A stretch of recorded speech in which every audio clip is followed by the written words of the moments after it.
Rádio Rio de Janeiro, a emissora da Fraternidade, passa a apresentar Luz na Penumbra, programa que leva ao seu coração a mensagem da doutrina espírita.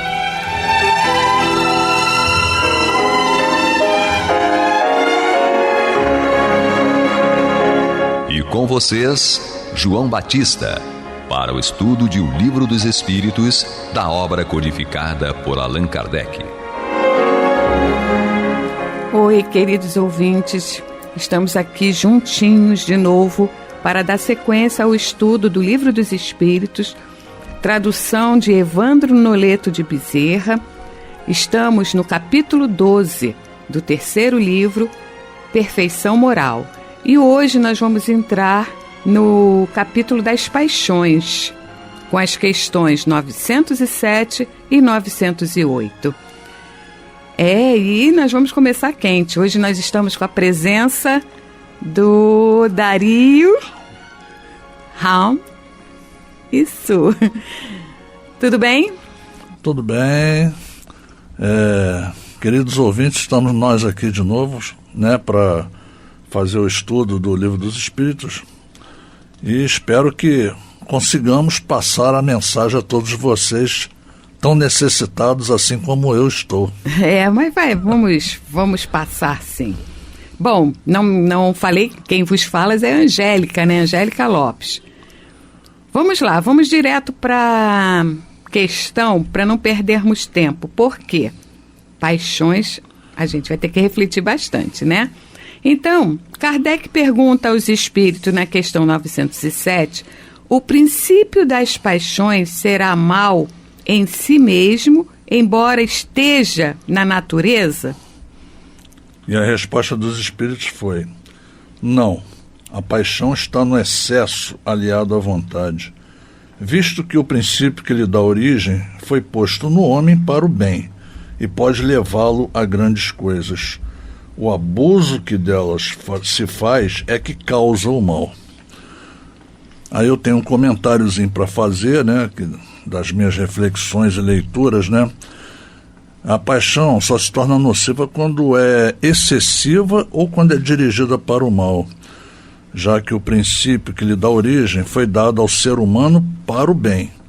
Mas a paixão sincera, que é conduzida para um objetivo altruístico, tem méritos excepcionais e alcança grandes metas de trabalho quando o ser humano chega a grandes vitórias enquanto encarnado. A doutrina dos espíritos nos leva a entender todas as forças que podem cercar a personalidade, dando-nos uma maneira de compreender como usar todas as nossas forças para o bem. O mundo e as criaturas precisam muito de esclarecimento, e principalmente dos ensinos do Evangelho, sabendo que só através dele educaremos melhor nossos sentimentos. O princípio das paixões, que foi colocado no homem como origem desse sentimento, o foi para impulsionar o bem, pela força do amor. E, infelizmente, o que se observa é que as paixões se desenvolveram exageradamente em todos os setores e todos os setores da atividade humana. Jesus nos ensinou a adorar a Deus em espírito e verdade, orando secretamente na intimidade do coração. As imagens de escultura, os deuses forjados pelos homens e os lugares sagrados desapareceram com o Mestre, porque ele nos mostra que o Supremo Senhor se encontra dentro da consciência de cada um de nós. Então aprendamos a ter conduta reta, pois a vida é reta em todos os ângulos. Muito interessante isso. E eu vejo as paixões, né? Paixão seria, como está na própria questão, né? Uma coisa inata, né? Está dentro de nós. Ela foi colocada em nós, assim como todos os elementos que nos constituem. Ela é uma energia, um sentimento, certo? Que como é que se diz? Pode tornar mais ativo os demais. Então, a paixão, ela é o combustível que nos promove para frente, que nos impulsiona, que nos dá como é que se diz? Razão, entende? Razão para realizar algo. É a vontade, é a sensação, é a percepção. Então, quando a gente está vivo, consciente, traçando o nosso caminho, se a paixão não tivesse dentro de nós, agindo, e ela age de forma involuntária, ou seja, nós não temos 100% controle sobre ela, ela faz com que a gente perceba a nossa existência e crie uma motivação para dar sequência a ela. Eu trouxe aqui pensamentos, né, do filósofo Descartes, que no livro As Paixões da Alma, ele estuda profundamente o que nós estamos estudando aqui, que Kardec trouxe para a questão, né?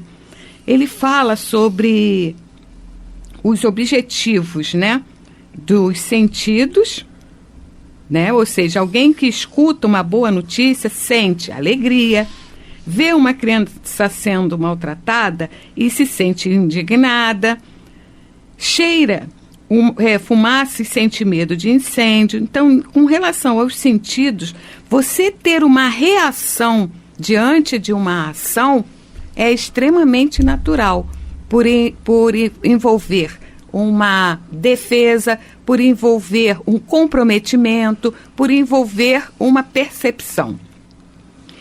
E se alguém, por exemplo, nas ações da alma, se alguém pensa em suas qualidades e se sente orgulho ou humildade, se duvida da sinceridade de um amigo e sente tristeza, imagina os efeitos de uma tragédia e sente pena dos envolvidos, ou seja, como é que eu posso dizer, essa empatia, né, com o sofrimento alheio, ele também advém desse sentimento, paixão que está circulando em nós.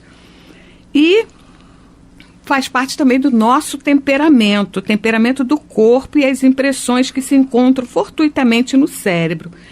São desse tipo, por exemplo, as paixões que temos quando nos sentimos tristes ou alegres, sem que possamos dizer o motivo.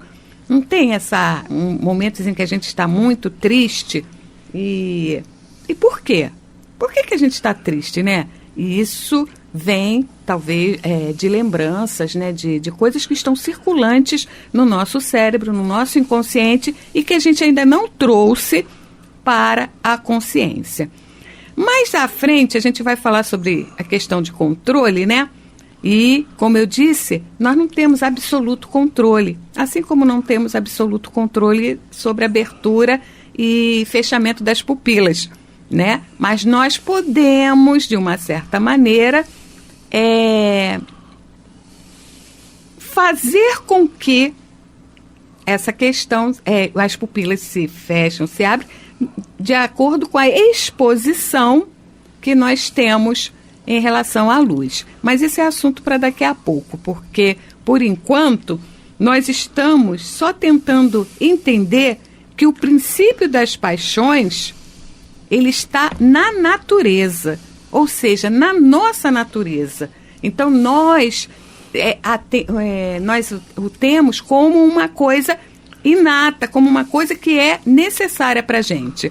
Assim como o egoísmo é um sentimento de preservação, né, do nosso organismo, né, da nossa existência, mas exacerbado, ele se causa um dos males, né, um dos principais males que nos compromete a existência. Então, as paixões também contribuem, corroboram para isso. Certo? Por isso a importância das leituras do Evangelho segundo o Espiritismo. Exatamente. E eu digo porque o Evangelho é um livro que se deve ler várias e várias vezes, porque se você passar a vivenciar o que é ensinado lá, porque aquele livro é basicamente a moral de Jesus Cristo, toda condensada ali, você certamente saberá dirigir as suas paixões para o bem, aprenderá. O aprendizado do ser humano aqui nessa vida, né, nessa encarnação, é muito difícil, mas não é impossível. A sua melhoria, que seja mínima, já é alguma coisa, já é um ganho. É verdade. É verdade. Essa coisa de chegar... esse processo evolutivo, né? Ele é dolorido. Olha, a questão da paixão também envolve, nos seus primórdios, né? Se a gente for analisar o termo etimologicamente, também ela é parceira, contrapõe-se à ação. Toda a ação gera uma paixão, ou seja, gera um sofrimento, gera uma ação de dor. Por exemplo, isso numa visão para as coisas, né? Se eu bato na mesa, eu dou uma ação sobre a mesa sofre a paixão daquele impacto. E a gente se reportar no que aconteceu com Jesus, né? O que a gente estuda? A paixão de Cristo, ou seja, o sofrimento do Cristo diante daquele objetivo todo de nos levar à salvação, nos levar a compreender, certo? Bom, temos muito que estudar, gente. Vamos para a nossa vinheta. Você está ouvindo pela Rádio Rio de Janeiro o programa Luz na Penumbra, com o estudo de O Livro dos Espíritos, na apresentação de João Batista. Bom, vamos dar sequência agora com a questão 908, que diz o seguinte: como definir o limite em que as paixões deixam de ser boas para se tornarem más? E aqui os espíritos respondem: as paixões são como um cavalo, que só tem utilidade quando é governado e que se torna perigoso quando passa a governar. Reconhecei, pois, que uma paixão se torna perniciosa a partir do momento em que não mais conseguis dominá-la, resultando num prejuízo qualquer para vós mesmos ou para outros. Aqui Kardec faz uma observação. As paixões são alavancas que decuplicam as forças do homem e o auxiliam na execução dos desígnios da providência. Mas se em vez de as dirigir, deixa que elas o dirijam, o homem cai nos excessos e a própria força, que em suas mãos poderia fazer o bem, recai sobre ele e o esmaga. Todas as paixões têm seu princípio num sentimento ou numa necessidade natural. O princípio das paixões não é, portanto, um mal, já que repousa sobre uma das condições providenciais da nossa existência. A paixão propriamente dita é o exagero de uma necessidade ou de um sentimento. Está no excesso e não na causa, e este excesso se torna um mal quando tem como consequência um mal qualquer. Toda paixão que aproxima o homem da natureza animal afasta-o da natureza espiritual. Todo sentimento que eleva o homem acima da natureza animal denota a predominância do espírito sobre a matéria e o aproxima da perfeição. Aí eu comento aqui nos meus estudos, nas minhas reflexões, as paixões se tornam nocivas quando elas passam a satisfazer exclusivamente ao ego do ser humano, quando elas invadem as liberdades e direitos alheios, quando deixam de ser úteis à coletividade e passam a atender interesses individuais e quando se transformam em verdadeiras obsessões. Todas as paixões têm limites traçados pelo bom entendimento do Evangelho. Quando elas passam desses limites, passam a sofrer influência do mal, desnorteando a vida pelo clima da inferioridade. As paixões não podem dirigir a alma, mas a alma é que deve discipliná-las, para que elas sejam úteis nos seus principais objetivos de vida. As paixões que nascem nos sentimentos dos incautos os podem destruir, bem como fazer nascer guerras fratricidas no meio dos povos. Tudo na vida tem limites a serem observados. Os cuidados são necessários em todos os trabalhos, até mesmo na disciplina, para que se tenham luzes surgindo o entendimento. No mundo espiritual inferior, continua em desequilíbrio as almas que não disciplinaram seus sentimentos. E as paixões que nesse mundo em que se encontram são por vezes piores por faltar o dreno do corpo físico. No entanto, grandes almas se encontram empenhadas em ajudar esses irmãos ainda presos a essas forças inferiores e que no futuro serão livres. O Evangelho de Jesus constitui a força poderosa que constrói e edifica. Quando ele for pregado a todas as nações e criaturas, virá o fim de todo mal, assentando-se na terra o verdadeiro paraíso da alegria e do amor. E aqui eu lembro uma coisa que Chico Xavier sempre falava: disciplina, disciplina e disciplina. Os espíritos, eles têm uma responsabilidade muito grande nessa competência com relação a nós mesmos, sabe? Nesse domínio, nesse controle que nós devemos ter sobre as nossas paixões. A questão principal, e que eles têm tocado muito na tecla, é do autoconhecimento. Ou seja, como os espíritos colocaram aqui, as paixões são como um cavalo que só tem utilidade quando é governado, né? Então, por exemplo, você tem uma força muito grande, mas se você não tem um controle no direcionamento desta força, no encaminhamento, aonde que você vai aplicá-la, você pode causar destruição, certo? Por exemplo, um tornado, que é uma ação, né, de ventos fortes efeito da natureza. Se ele estiver tocando um moinho, né, ou aquelas energias eólicas, né, ele vai causar um excesso de energia, ele vai produzir energia, ele vai produzir bem. Mas quando ele vem de forma desordenada, ele vem causando o quê? Destruição, ele vai quebrando tudo. Se nós fizermos um olhar, né, se nós pudermos olhar interiormente para nós temos uma força geradora muito grande e construtiva. E essa força que alimenta os nossos nervos, alimenta nossos movimentos, nossa motricidade, ela se chama paixão. Quando a gente tem paixão sobre algum serviço, né, com um trabalho, ou uma pessoa, uma atitude, você desenvolve isso com muito mais poder, com muito mais propriedade.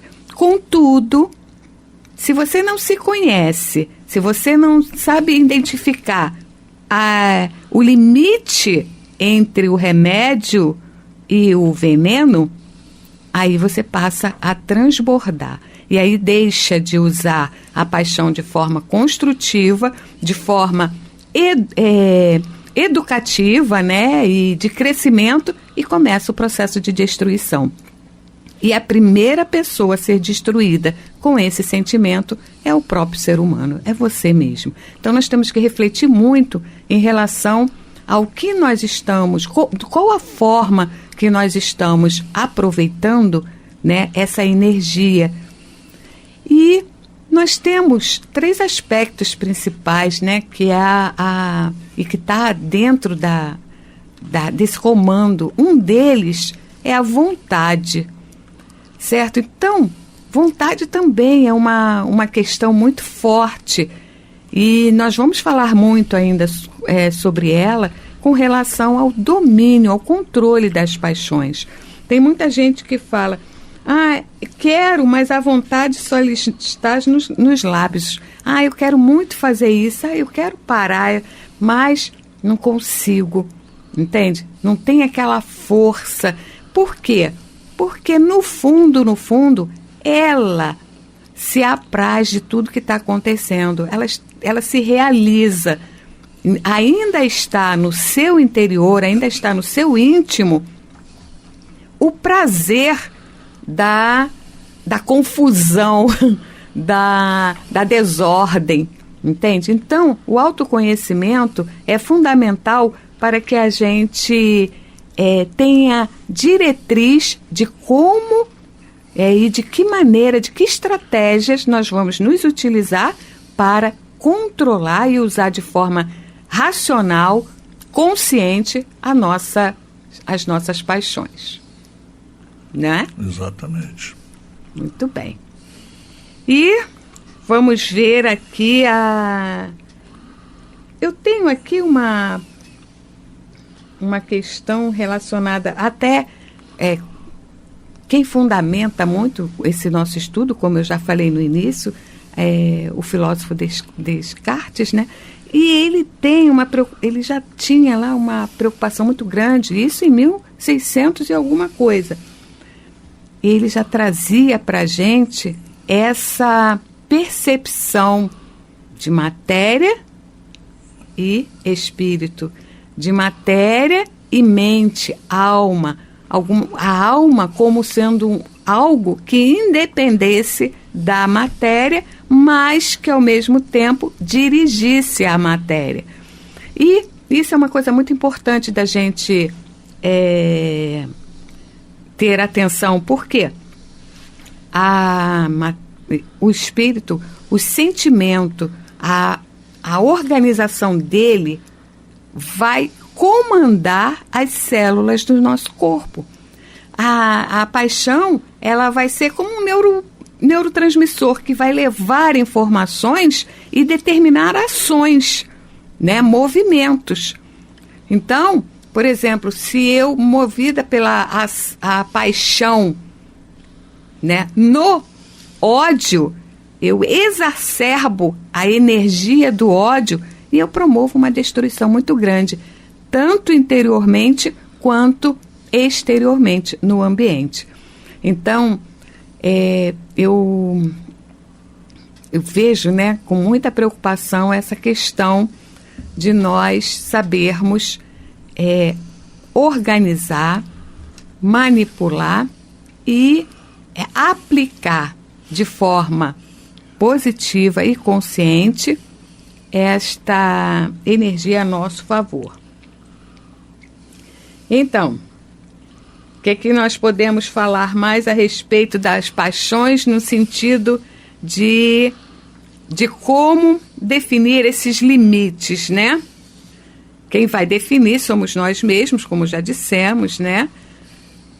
E ela tem uma força muito grande. É muito interessante essa interação nossa com os nossos mentores espirituais, porque um dos papéis primordiais deles é manter-nos sobre uma orientação para não exacerbar nesta desordem, né, gerada pela paixão, por esse fluxo de energia.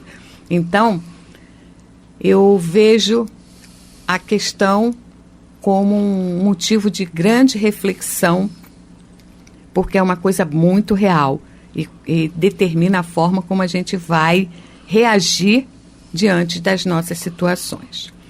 Vamos agradecer a Jesus por mais este momento de estudo, né? Deixando a semente da reflexão nas nossas mentes para que elas possam germinar e toda leitura, todo estudo realizado por nós possa ter como objetivo a mudança, o progresso, a elevação espiritual. Que Jesus nos abençoe hoje e sempre. Graças a Deus. Graças a Deus. Você está ouvindo pela Rádio Rio de Janeiro o programa Luz na Penumbra.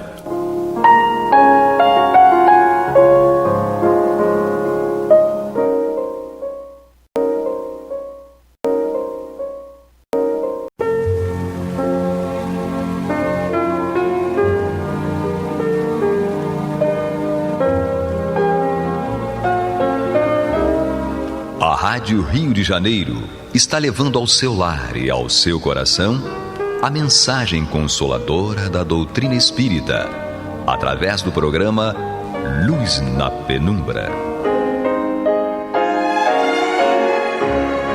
E agora com vocês, Antônio de Pádua Barbosa e Marta Batista.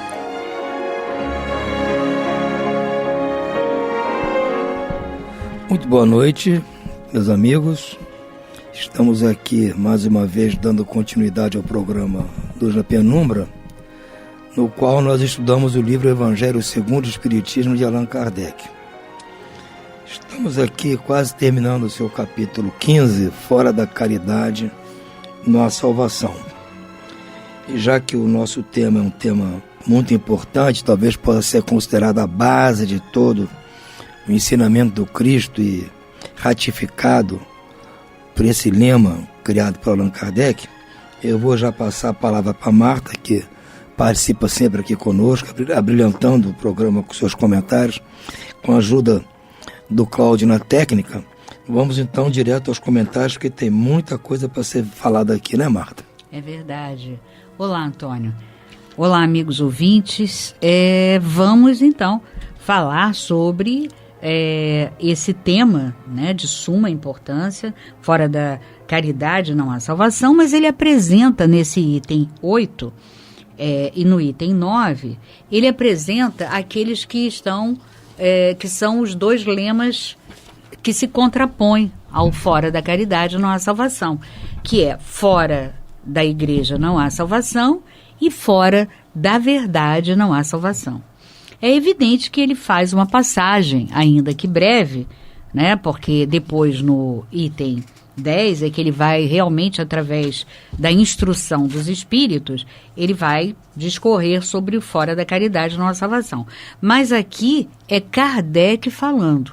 Então ele fala das máximas que se contrapõem, né, àquele que ele criou, que é fora da igreja e fora da verdade não há salvação, se contrapondo a fora da caridade não há salvação. Então, vamos ler, né, com calma, ver o que Kardec nos propõe e vamos analisar para que a gente entenda a grandeza desse lema. Ele começa dizendo: enquanto a máxima fora da caridade não há salvação apoia-se sobre um princípio universal, abrindo a todos os filhos de Deus o acesso à felicidade suprema, o dogma fora da igreja não há salvação apoia-se numa fé especial em dogmas particulares, e não sobre a fé fundamental em Deus e na imortalidade da alma, que é comum a todas as religiões. Ele é exclusivo e absoluto, ao invés de unir os filhos de Deus, ele os divide.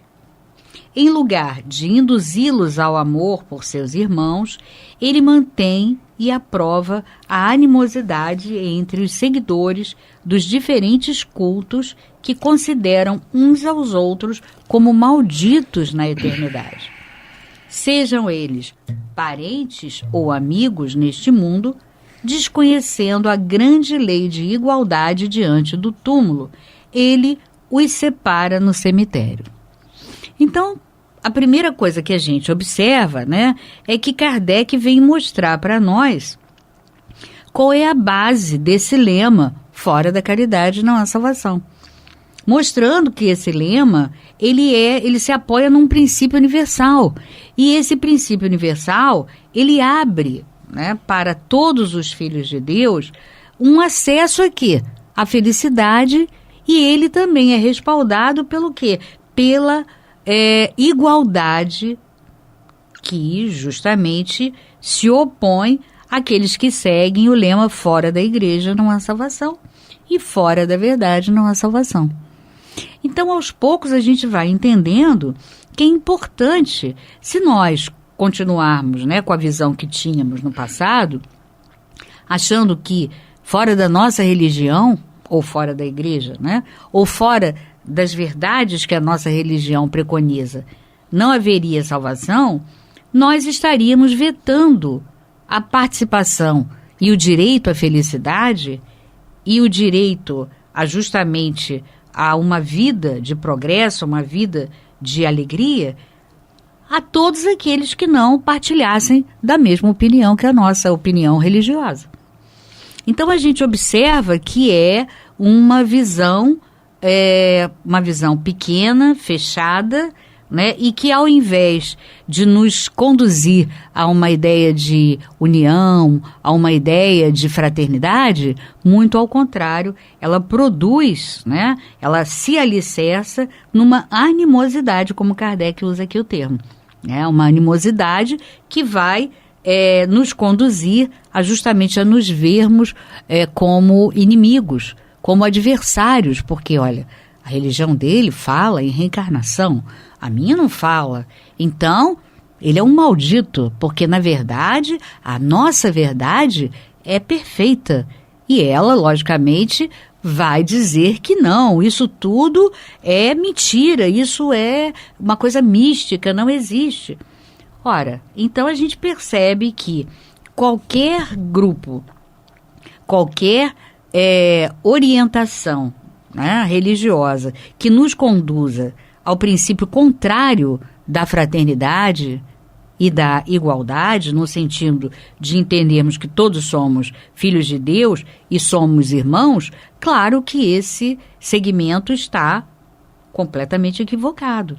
Porque a gente não pode imaginar que Deus, ou o seu Filho, né, que veio nos mostrar e nos ensinar as leis divinas, a gente não pode imaginar que ele, que pregou o amor o tempo todo, iria respaldar, né, uma ideia e uma filosofia de separação, de antagonismo. Claro que não. Então é preciso que a gente perceba que isso é uma coisa restrita, como ele disse, se apoia numa fé especial, e essa fé especial em dogmas particulares, né? Ora, a gente tem a noção de que para você caminhar para Deus, para Jesus, através de Jesus, claro que tem que ser um caminho que te leve sem empecilhos. Se você começa a colocar vários empecilhos e esses empecilhos estão apoiados numa fé específica, porque ele fala aqui especial, ele está se referindo à ideia de específica, né? Numa fé específica que tem dogmas particulares, né, daquela crença, com certeza você está no caminho inverso.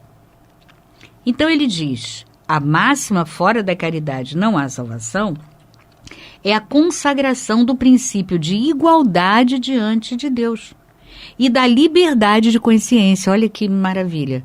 Quer dizer, além dele preconizar a igualdade diante de Deus, ele preconiza também a liberdade de consciência. Porque se você segue uma orientação religiosa que ela te impõe de forma, né, através da fé cega, determinados dogmas que estão estabelecidos e criados, né? A gente sabe que os dogmas são criados particularmente pelas pessoas e não por Deus.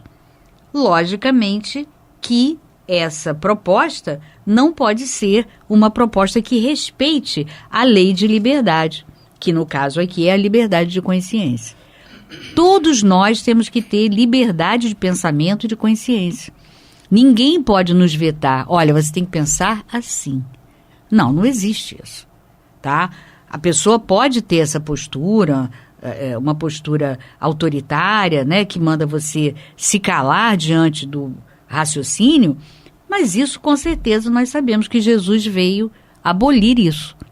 Então, toda vez que nós, né, isso acontece muitas vezes, porque nós somos imperfeitos e muitas vezes a gente insiste num determinado ponto, que é o nosso ponto de vista, que é a leitura, né, que a gente tem acerca de determinada coisa e que a gente acha que aquela é a leitura melhor. Ainda que as pessoas estejam falando para nós ou divulgando para nós uma leitura equivocada, a gente tem que respeitar. Você pode sim conversar sobre aquilo, né, e dizer, não, olha, eu penso assim, né, dessa maneira que eu me exprimo, porém você tem que respeitar aquele ponto de vista diferenciado da pessoa. Por quê? Porque existe uma lei de liberdade que abrange pensamento, consciência, etc. Então, a gente precisa respeitar.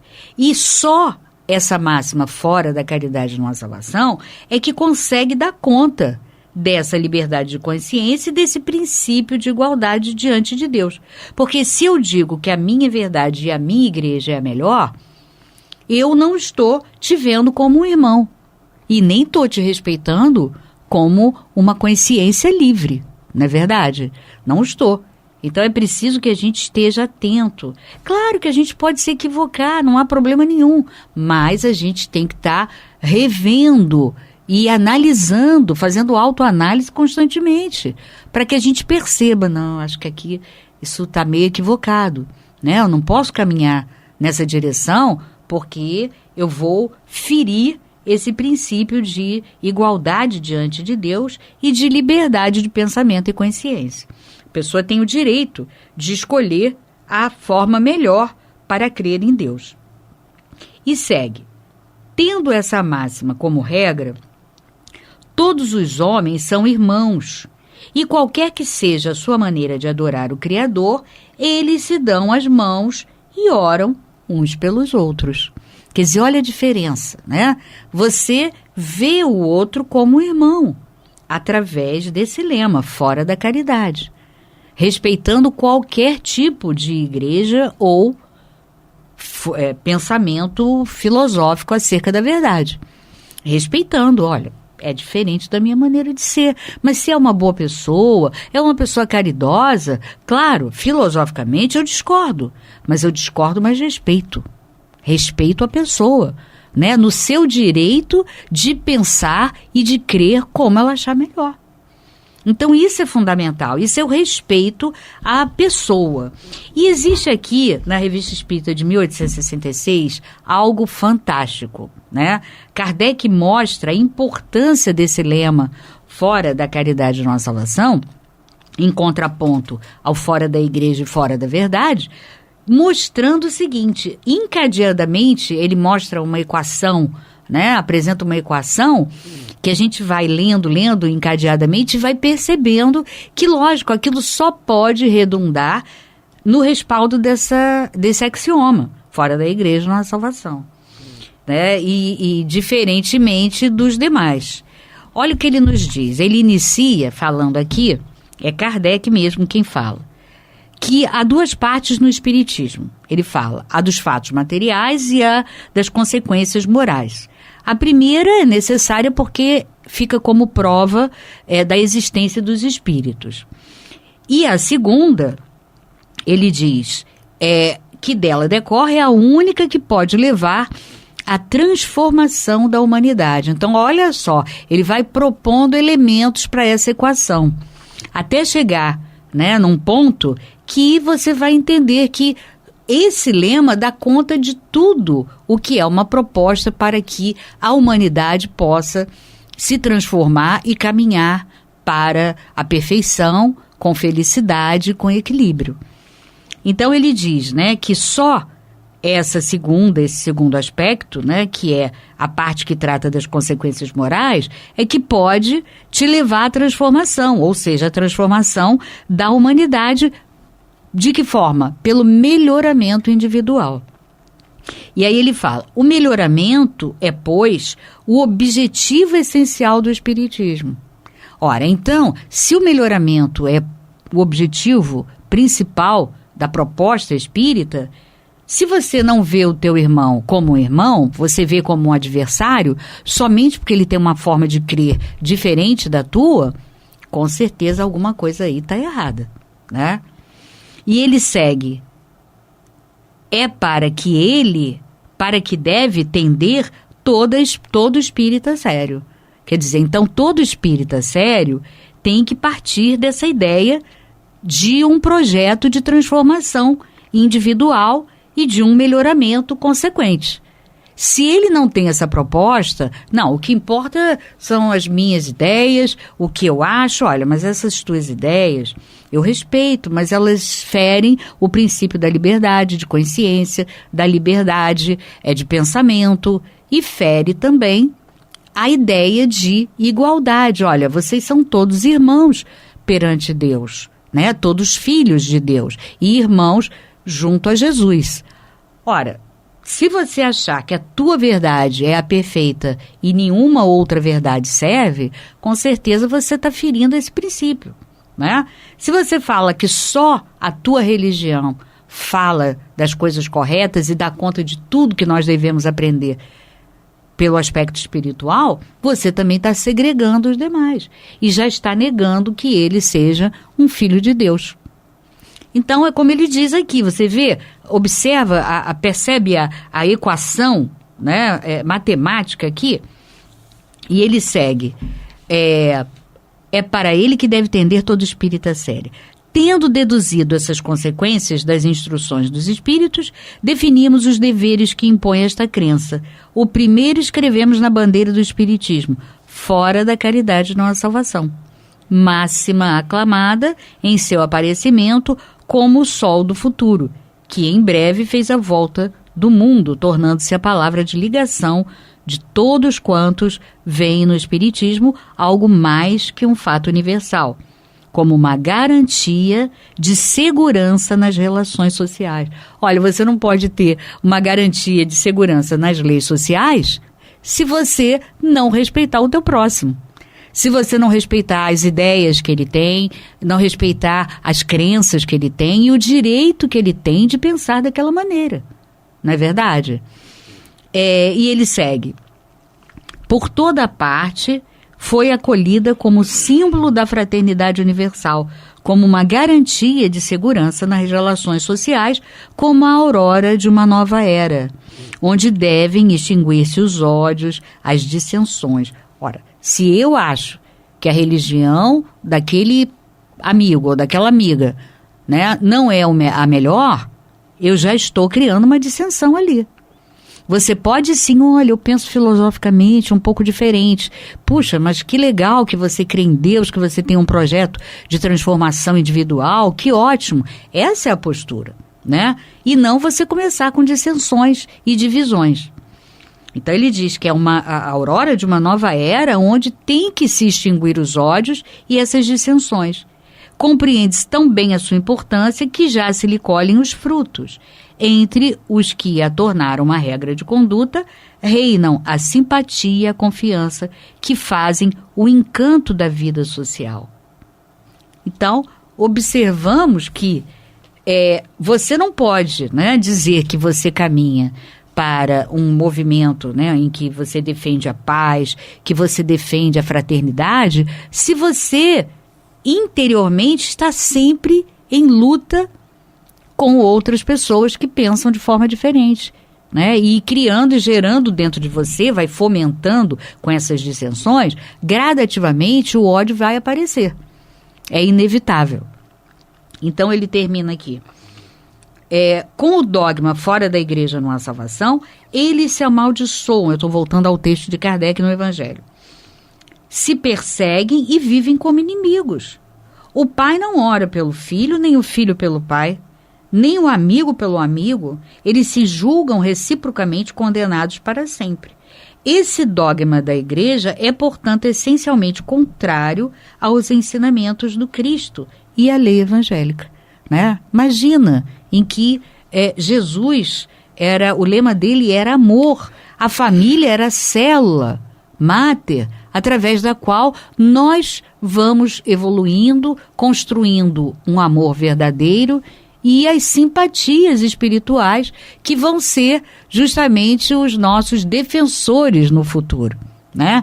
Então, toda pessoa que trabalha de uma forma a desintegrar essa família inicial, que é a família consanguínea, e que, logicamente, no futuro ela vai se tornar uma família universal, porque todos vão passar a ser aqueles amores, aqueles entes queridos que você considera da tua família por afinidade espiritual, se você derruba com atitudes, né, e com ideias e filosofias, esse princípio, né, começa a gerar uma animosidade, como a gente sabe que existem religiões, né, que, pelo menos uma, né, que eu tenho ciência, né, com mais, digamos assim, com mais detalhes, que se o filho sair daquela religião, nossa, meu Deus do céu, a pessoa começa a se referir ao filho de uma maneira tão estranha que você diz, gente, esse filho, né, ele é um filho, ele não é um estranho, ele não é um inimigo,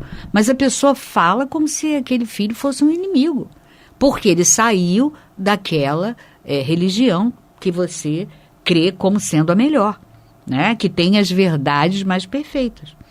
Então, é claro que isso é contrário aos ensinamentos do Cristo e à lei evangélica, que a lei evangélica é a lei do amor, né? Amar a Deus sobre todas as coisas e ao próximo como a ti mesmo.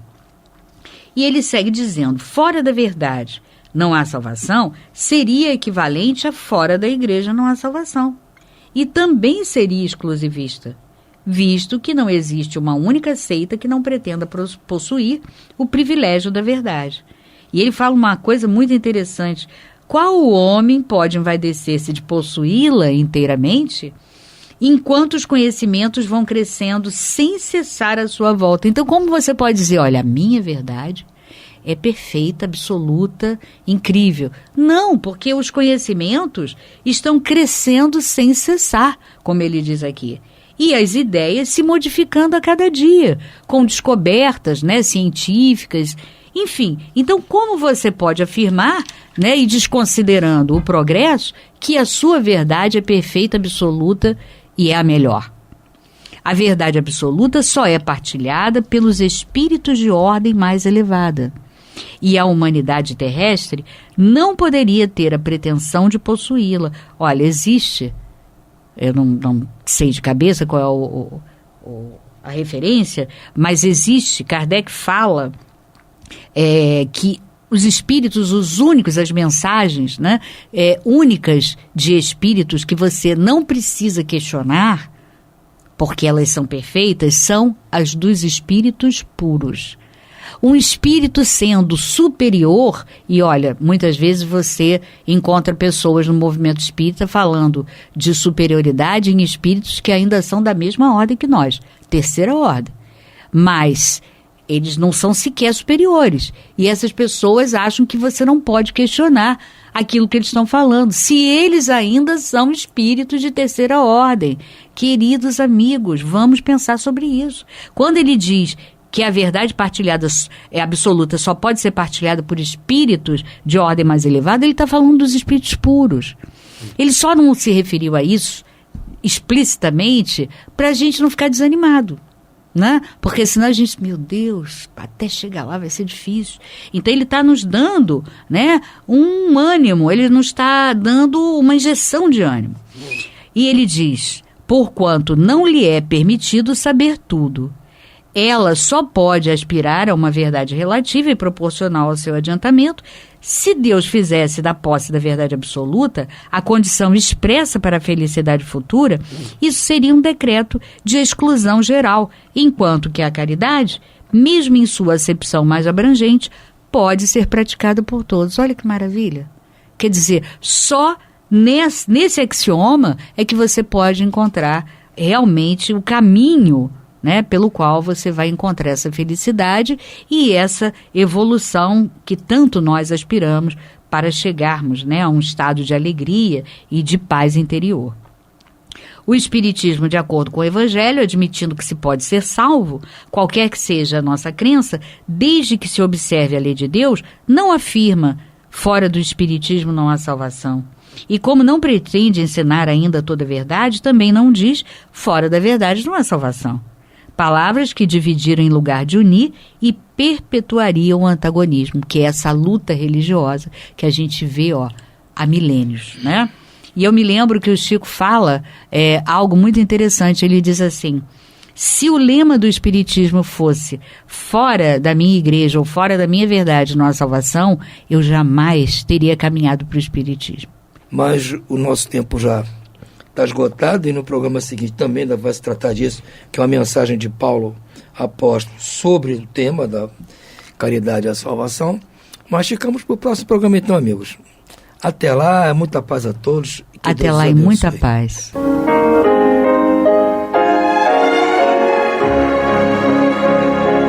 E vamos ouvir agora a prece de encerramento de nosso programa, na voz de Geraldo de Aquino.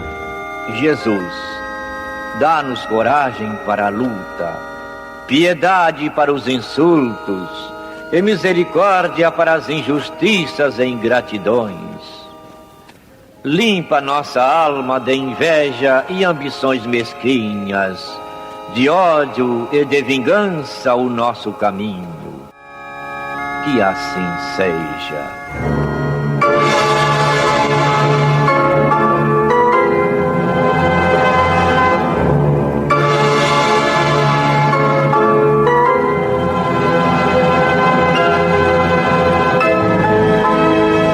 Acabamos de apresentar o programa Luz na Penumbra.